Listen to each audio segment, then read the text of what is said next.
SSP Global Jobs, the first job consultancy of Haryana. रोजगार दिलाए, बेरोजगारी भगाए। आज लक्ष्मण यादव के नेतृत्व में 18वां सफाई अभियान गवर्नमेंट सीनियर सेकेंडरी स्कूल के ग्राउंड में चलाया गया, जिसमें आई लव यू रेवाड़ी की टीम, गवर्नमेंट स्कूल के बच्चे, अध्यापक और नगर परिषद के सफाई कर्मचारी सहित शहर के अन्य गणमान्य व्यक्ति शामिल हुए। इस सफाई अभियान में सफाई अभियान से ज्यादा चर्चा इस मैदान के इतिहास की रही। इस मैदान में अक्सर रावण भी फूंकता था। इसी मैदान में विश्व कुश्ती प्रतियोगिता में स्वर्गीय दारा सिंह किंग कांग को हराकर वर्ल्ड चैंपियन बने। इसी मैदान में पूर्व प्रधानमंत्री स्वर्गीय राजीव गांधी ने भी भाषण दिया। इसी मैदान में रायडेक्स और अरावली औद्योगिक 2 मेले भी लगे। कप्तान अजय यादव के मंत्रीकाल में बेचे जाने की भी चर्चाएं चली। तभी से यह मैदान एक कैदी जैसे जिंदगी जी रहा था, मानो जिसका कोई नहीं। दूसरी चर्चा विधायक लक्ष्मण यादव और सुनील मूसेपुर को एक साथ होने की हुई। आखिर सुनील मूसेपुर सफाई अभियान में कैसे पहुंचे, इस मैदान को लेकर किसने क्या कहा, पेश है रिपोर्ट। ग्राउंड का इतिहास क्या है? ये जो ग्राउंड है वास्तव में गवर्नमेंट हायर सेकेंडरी स्कूल का ग्राउंड है और पूर्वांतर में जब मैं गवर्नमेंट हायर सेकेंडरी स्कूल में पढ़ता था तो ये हमारा प्ले ग्राउंड होता था। साथ में ही जो अपना मंदिर है उसके पास में तालाब है, वो हमारा स्विमिंग पूल होता था और मैं उसमें तैरा हुआ हूँ और कंपटीशन होता था। हमारे हायर सेकेंडरी स्कूल के तमाम इवेंट गेम के इसी ग्राउंड में होते हुए आए हैं। मैं आपको ये 1979, 80 और 82 की बात कर रहा हूँ जब मैं यहाँ स्टूडेंट था। उसके बाद में देश की राजनीति ने ऐसा मोड़ लिया, इस पर कब्जा करने की भरपूर कोशिश की गई और ये ग्राउंड एक बहुत ही कीमती ग्राउंड है जो बच्चों के खेलने के लिए और बुजुर्गों की वॉकिंग के लिए बहुत इम्पोर्टेंट है। लेकिन स्वच्छता की कमी के कारण और पूर्वांतर में जो नेता थे उनकी उदासीनता के कारण ठीक नगर पालिका के सामने होते हुए इसकी ये दुर्दशा बन गई कि यहाँ पर गोबर, कूड़ा और इसको कचरे का एक जो है डंपिंग यार्ड बना दिया गया। आपने जैसा आरोप लगाया कि इस ग्राउंड को कब्जा करने की कोशिश की गई, तो बिना सरकारी संरक्षक के इस ग्राउंड पे कब्जा कैसे हो सकता है? तो आप थोड़ा सा बताएंगे कि कौन किसका हाथ रहा है इसके ऊपर? देखिए, मैं किसी इंडिविजुअल का नाम नहीं लूंगा, लेकिन वास्तव में यदि आप इसके इतिहास को देखेंगे तो वास्तव में इसके ऊपर कब्जा की कोशिश हुई है और बाद में सरकारी मशीनरी ने, अधिकारियों ने इसको जो है कब्जा मुक्त भी करवाया है। और अभी श्री लक्ष्मण सिंह यादव जब से रेवाड़ी के विधायक बने हैं उन्होंने स्वच्छता अभियान की ओर ध्यान दिया है और आज का मेगा इवेंट रेवाड़ी में इसी government higher secondary school Rewari के अंदर जो है हो रहा है, जो कि प्लेग्राउंड है जिसको हम रामलीला मैदान के नाम से भी जानते हैं। बहुत सारे इवेंट, यहाँ तक ये भी मानिए कि दारा सिंह और किंग कॉन्ग की जो कुश्ती थी वह भी इसी ग्राउंड में हुई है। काफी मेले वगैरह यहाँ पर भरते हैं और पीछे भी काफी जो है आयोजन इस ग्राउंड में हुए हैं। ये बहुत अच्छी जमीन है पार्किंग के लिए, बच्चों के खेलने के लिए और जरूरी है कि इसको स्वच्छ रखा जाए। और श्री लक्ष्मण सिंह यादव ने ये रेवाड़ी के लिए, इस ग्राउंड के लिए एक महत्वपूर्ण कदम उठाया है। और आप देखें इंद्र जी, आपने जैसा बताएंगे कि कभी यहाँ पे कोई ऐतिहासिक चीज क्या क्या हुई? 19 आए थे तो राइडेक्स 94 एक मेला होता था, वो यहाँ पे लगा था और इतना बढ़िया प्रोग्राम कर रखा था। यहाँ पे साफ सफाई इतनी भयंकर थी, तो ये आके ये देखेगा बहुत बड़े शहर के अंदर प्रोग्राम हो रहा है। तो ऐसा भी सुना है कि जो राजनीतिक रैलियां यहाँ से निकाली गई थी जो ऐतिहासिक बनी, उनके बारे में भी आप कुछ बताना चाहेंगे? रैलियां सारी यहीं से निकलती थी पहले। जैसे मान लो शहर में जाम ना लगे तो सारी गाड़ियां यहीं पे लगा देते थे शहर की, इसलिए शहर में जाम नहीं लगे। और दूसरा यहाँ पे है ना, रावण वगैरह यहीं पे फूकते थे पहले। और एक बात और है कि दारा सिंह जो मतलब कि रेसलर रहे हैं, वर्ल्ड चैंपियन रहे हैं, तो ऐसा माना जाता है कि यहाँ उनके जो रैली किंग कॉन्ग से जो वो हुई थी, क्या नाम, कुश्ती हुई थी, वो इसी ग्राउंड में हुई थी। दारा सिंह के साथ किंग कॉन्ग था और किंग कॉन्ग को हराया था दारा सिंह ने यहाँ पे हराया था। मतलब ये उस हिसाब से भी देखी जाए तो ये एक मतलब ऐतिहासिक है। पहले राजीव गांधी भी इस स्टेज पे आए थे। ये स्टेज जो बना रखी है, स्टेज बनाई हुई है, यहाँ पे किसी टाइम में राजीव गांधी भी आया था। मतलब राजीव गांधी 1985 में जब अपना चुनावी अभियान चलाया था उस वक्त इस जगह पे आए? हाँ, इस जगह पर आए थे। और यहाँ पे जय गुरुदेव भी आया था एक बार। जय गुरुदेव भी आए। तो आप प्रशासन से क्या अपेक्षा करते हैं कि भाई यहाँ पे इस ग्राउंड का क्या रूपरेखा तैयार की जाए? प्रशासन से हम ये कहेंगे कि इसके एक तो चारों तरफ के डंडे होने चाहिए ताकि कोई बाहर का सदस्य ना आए और ये जो ये गोबर वगैरह डालते हैं या उपड़े थेपते हैं ये बंद हो जाएंगे और यहाँ पे साफ सफाई रहेगी। अगर ऐसी साफ सफाई रही तो ये बहुत अच्छा बन जाएगा। ये बच्चे खेलने भी आएंगे यहाँ पे और बड़े बूढ़े हैं जो वॉक करने भी आएंगे यहाँ पे।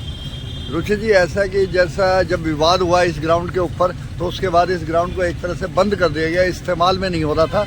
उससे पहले यहाँ पे सरकारी एक्टिविटीज काफी हुआ करती थी, तो आप क्या कहना चाहेंगे कि मतलब इस बारे में? ये ना हमारी रेवाड़ी का ना बिल्कुल दिल है, क्योंकि बिल्कुल रेवाड़ी के पास पड़ता है। बच्चों को सुविधाएं हैं, government school, government girls school और यहाँ की बस स्टैंड, जो भी बच्चे हैं उनको मतलब आसपास है बिल्कुल। हमारा जो रेलवे ग्राउंड जो बना हुआ है ग्राउंड, वो बहुत दूर है बच्चों के लिए। माँ बाप भी संकोच करते हैं वहाँ भेजने के लिए। यहाँ पर एक टाइम मैंने तो हजूम देखा है, यहाँ पर दशहरे का रामलीला ग्राउंड में जब दशहरा होता था तो हजूम होता था यहाँ पर।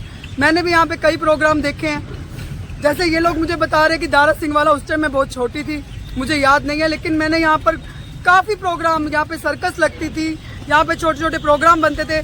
हम यही चाहते हैं कि ये दोबारा एक बार जीवंत हो चुके, जैसे जनोद्धार होता है ना हर जगह का, इस जगह का भी होना चाहिए। अब विधायक जी ने जो सफाई अभियान है वो लगभग पिछले 4 महीनों से कंटिन्यू किया हुआ है, तो उनसे क्या अपेक्षा करते हैं कि उनको किस तरह से मतलब प्रशासन के साथ तालमेल रखकर इधर सुधार करना चाहिए? जी, मैं सौभाग्यशाली हूँ कि मैं इस आई लव रेवाड़ी का हिस्सा हूँ, और जो विधायक जी ने एक अभियान चलाया है, मुझे लगता है कि ज़्यादा से ज़्यादा लोगों को इसके साथ जुड़ना चाहिए।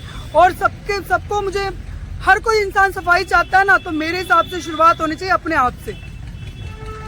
अच्छा, इसी के नजदीक एक भाड़ावास गेट है। अब अगर आप जाएंगे शहर की तरफ तो भाड़ावास गेट है, उधर अभी हाल ही में रात को बारिश हुई, अब भी पानी भरा हुआ है और उसका कभी भी किसी तरह का समाधान नहीं हुआ है, जबकि नगर परिषद बिल्कुल मुश्किल से यहाँ पे 100 मीटर की दूरी पर है। तो इस बारे में क्या कहना चाहेंगे, जो कि आखिर नगर परिषद इतना लापरवाह क्यों रहा है इस मामले में? मुझे लगता नहीं है कि बारी बारी ना हमें भी उंगली उठानी चाहिए नगर परिषद पे, क्योंकि उनको खुद को भी देखना चाहिए। अब तो मेरे हिसाब से विधायक जी दिखा ही रहे हैं उनको खुद ही झाड़ू उठा के। SSP Global Jobs, the first job consultancy of Haryana. रोजगार दिलाए, बेरोजगारी भगाए। गवर्नमेंट स्कूल के बच्चों ने लघु नाटिका के माध्यम से सफाई को लेकर जागरूकता दिखाई। आई लव यू रेवाड़ी अभियान के संचालक प्रदीप नारायण ने सफाई रखने को लेकर बच्चों को शपथ दिलाई। उपस्थित लोगों को पौधे देकर सम्मानित किया। रेवाड़ी विधायक लक्ष्मण यादव ने प्रेस के सवालों का जवाब दिया। देखते हैं विधायक लक्ष्मण यादव ने क्या कहा।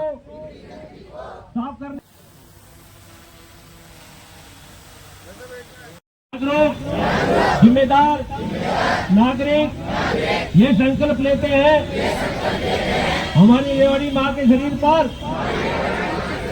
बिक्री गंदगी को साफ करने के लिए चलाए जा रहे सफाई अभियान में अपना संपूर्ण योगदान देने के लिए हमेशा तैयार रहेंगे। हम सभी सौभाग्यशाली हैं, परम पिता परमात्मा ने इस पुण्य कार्य के लिए हमारा चयन किया है। गर्व से कहिए, I love Rewari, we love Rewari, वंदे वंदे वंदे, भारत माता की।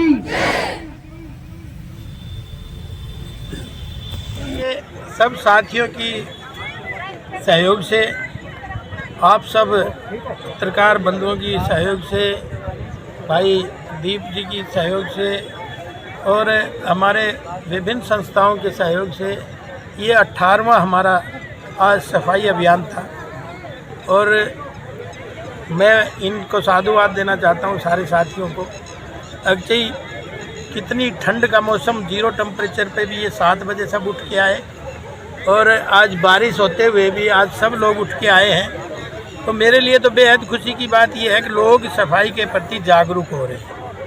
हमने विभिन्न कॉलोनियों में, विभिन्न सेक्टरों में इस सफाई अभियान को चलाया है और जो बच रहा है उनको भी चलाएंगे। हमारा सफाई अभियान से केवल और केवल यही है, अगर लोगों की सफाई के प्रति मानसिकता जागरूक हो तभी सफाई हो सकती है, व्यक्ति विशेष से सफाई होने वाली नहीं है।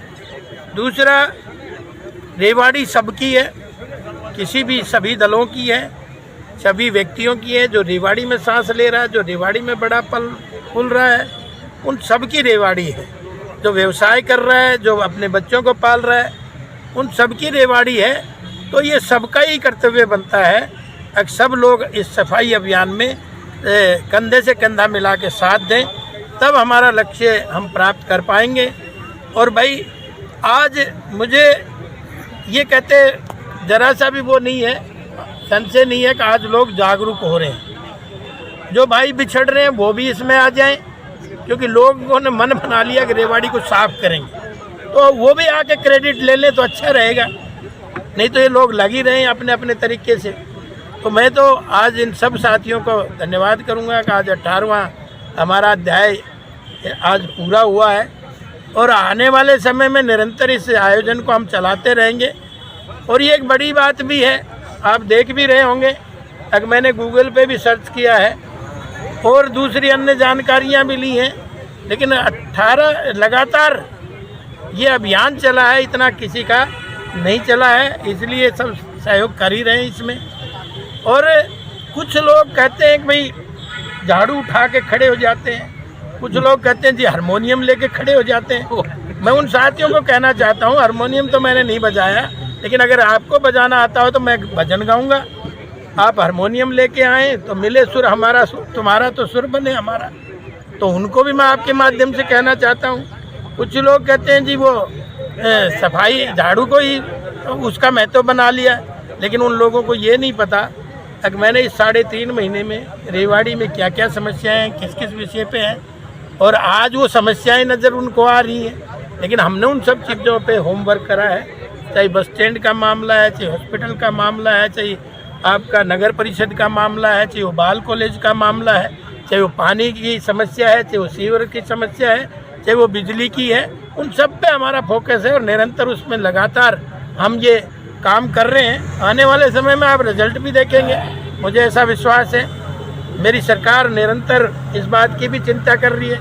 मैं धन्यवाद करना चाहूँगा आदरणीय नायब सैनी जी का, कि उन्होंने हमें खूब आशीर्वाद दिया है। कि अभी आपने देखा होगा कि 25 बसें जो है हरियाणा में आई थी इलेक्ट्रिक, जिसमें 5 बस रेवाड़ी के हिस्से आई है। तो सरकार की मानसिकता है कि भाई हम रेवाड़ी को कुछ दें, और निरंतर मैं वकील बन के रेवाड़ी का इन सब चीज़ों को समय समय पर उठाता रहा हूँ, आगे भी उठाता रहूँगा। ऐसा हमारा चल रहा है। क्योंकि आपने ये भी देखा होगा, मैं कोसली का जब विधायक था तो मैं 40 बार विधानसभा में अनेक मुद्दों पे बोला था। नगर परिषद की बजाय नगर निगम के लिए भी मैं रेवाड़ी के लिए बोला था। मैंने आंकड़े भी गिनवाए थे, हमारी जनसंख्या इतनी है और मानेसर की जनसंख्या इतनी है, तो वो नगर निगम हो गया और हमारा छूट गया। तो कोई ना कोई कारण इसमें रहा होगा, उन कारणों को मैं ढूंढ रहा हूँ। आने वाले समय पे उस पर भी हम फोकस करेंगे। विधायक जी लोगों की जागरूकता से बचे।